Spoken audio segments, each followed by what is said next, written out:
சென்னை என்னதான் பெரிய மெட்ரோ சிட்டியா இருந்தாலும் அதுக்குள்ள இன்னமும் நிறைய மர்மத்தை வச்சுக்கிட்டு இருக்கு. அப்படி ஒரு மர்மம் தான் சென்னையோட மையத்துல இருக்கிற ஒரு பெரிய லாட்ஜ். அது பெருசு மட்டும் கிடையாது, ரொம்ப பழசும் கூட.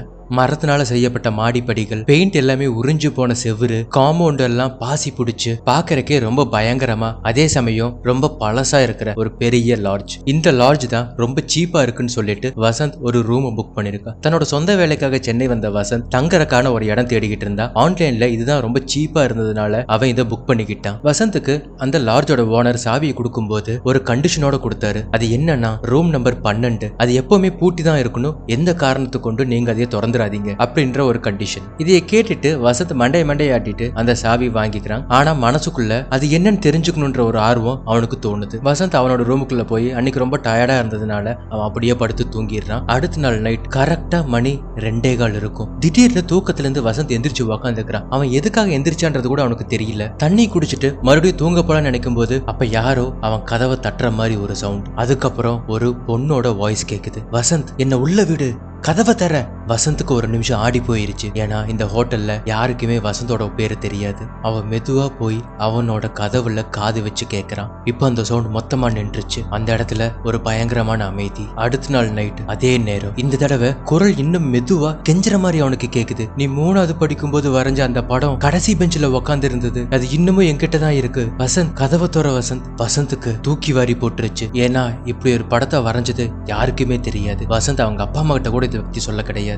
இப்ப வசந்த் அவனோட கதவுல காது வச்சு கேக்குறான். அந்த குரல் அழுக ஆரம்பிக்குது. இங்க ரொம்ப குளிருது, பிளீஸ் என்ன வெளியே விடு வசந்த். இந்த அழுகையை அவனால கேட்க முடியல. அவன் பெட்ல போய் உக்காந்துட்டு 2 காதையும் மூடிக்கிட்டு அப்படியே உக்காந்துக்கிட்டான். விடிகிற வரைக்கும் இடத்த விட்டு அசையாம அதே இடத்துல உக்காந்துட்டான். இப்போ அடுத்த நாள் நைட்டு வசந்துக்கு புதுசா ஒரு யோசனை தோணுச்சு. அதை ட்ரை பண்ணி பார்க்கலான்னு அவன் முடிவு பண்ணான். என்னன்னா, அவன் தூங்காம டைமவே பார்த்துக்கிட்டே இருந்தான். 2:10, 2:12, 2:14 சரியான நேரத்துக்கு அந்த கதவு மறுபடியும் தட்டுச்சு. ஆனா இந்த தடவை அந்த கதவு தட்டுற சத்தம் மட்டும் கேட்கல. வசந்தோட ரூம் அப்படியே கொஞ்சம் கொஞ்சமா டெம்பரேச்சர் கம்மியாக ஆரம்பிச்சுது. இப்ப அந்த ரூம் முழுக்க பயங்கரமா குளிர ஆரம்பிக்குது. அவளோட மூச்சு காத்து வெள்ளை கலர் புகையா வெளியே வருது. அந்த வாய்ஸ் வசந்துக்கு பக்கத்துல வந்த மாதிரி அவனுக்கு தோணுச்சு. அவன் காதுல பேசுற மாதிரி இருந்துச்சு. ப்ளீஸ், அவங்க திரும்பி வர்றதுக்கு முன்னாடி என்ன தயவு செஞ்சு வெளியே விடு.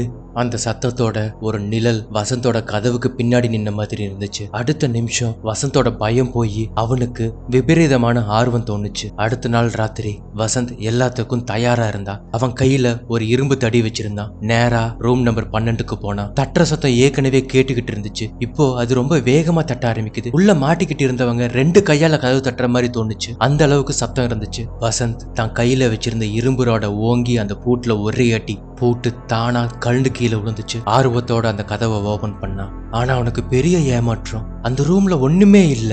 ஒரு பொருள் இல்ல, ஒரு செவுரு இல்ல. ஆனா ஒரு பெரிய விரிசல் விட்ட ஒரு கண்ணாடி ரூமுக்கு சென்டர்ல இருந்துச்சு. அந்த கண்ணாடியோட மேற்புறம் ரொம்ப கருகருன்னு கருப்பா உள்ள நிறைய புகை இருக்கிற மாதிரி இருந்துச்சு. அந்த புகைக்கு நடுவுல ஒரு உருவம் தெரிஞ்சுது. அது வசந்தோட உருவம். ஆனா அது பாக்குறதுக்கு வசந்த் மாதிரி இல்ல. மூஞ்சிலாம் வெளுத்து போய் கண்ணெல்லாம் கருன்னு பாக்குறதுக்கு ஒரு ஆத்மாவை பாக்குற மாதிரி இருந்துச்சு. அந்த உருவம் கொஞ்சம் கொஞ்சமா கண்ணாடிக்கு பக்கத்துல வந்துச்சு. சிரிச்சுக்கிட்டே வசந்த் கிட்ட, இப்ப நீ கதவை திறந்துட்ட, இனிமே அதை மூடவே முடியாது. அடுத்த செகண்ட் அந்த கண்ணாடிக்குள்ள இருந்து ஒரு கை நேரா வசந்தோட கழுத்தை இறுக்க பிடிச்சது. வசந்த் தப்பிக்கணும்னு நினைக்கிறதுக்கு முன்னாடி அந்த கை வசந்த் அப்படியே கண்ணாடிக்குள்ள இழுத்துக்குச்சு. வசந்த் கடைசியா பார்த்தது அவனோட பயந்து போன மூஞ்சியை தான். அடுத்த நாள் காலையில அந்த லாட்ஜோட ஓனர் வந்தாரு. மறுபடியும் ரூம் நம்பர் 12 திறந்திருக்கிறத அவர் பார்த்தாரு. பக்கத்து ரூம்ல வசந்த் இல்லைன்றது அவர் கவனிச்சாரு. அவருக்கு என்ன நடந்துன்னு புரிஞ்சிருச்சு. அந்த 2 ரூமையும் பூட்டிட்டு அவர் அப்படியே அந்த இடத்த விட்டு போயிட்டாரு. அந்த கண்ணாடி ஒரு சபிக்கப்பட்ட கண்ணாடி. அதுக்கு முன்னாடி யாரு போய் நின்னாலும் அந்த கண்ணாடிக்கு உங்களை பத்தி எல்லாம் தெரிஞ்சிடும். இந்த கதை எப்படி இருந்துச்சு? உங்களுக்கு பிடிச்சிருக்கா? பிடிச்சிருந்தா ஒரு லைக் போடுங்க. ரொம்ப பிடிச்சதுன்னா சேனலை சப்ஸ்கிரைப் பண்ணி சப்போர்ட் பண்ணுங்க. இந்த மாதிரி நிறைய ஹாரர் அண்ட் த்ரில்லர் ஸ்டோரிஸ்க்கு நம்ம சேனலை சப்ஸ்கிரைப் பண்ணி தொடர்ந்து ஆதரவு கொடுங்க.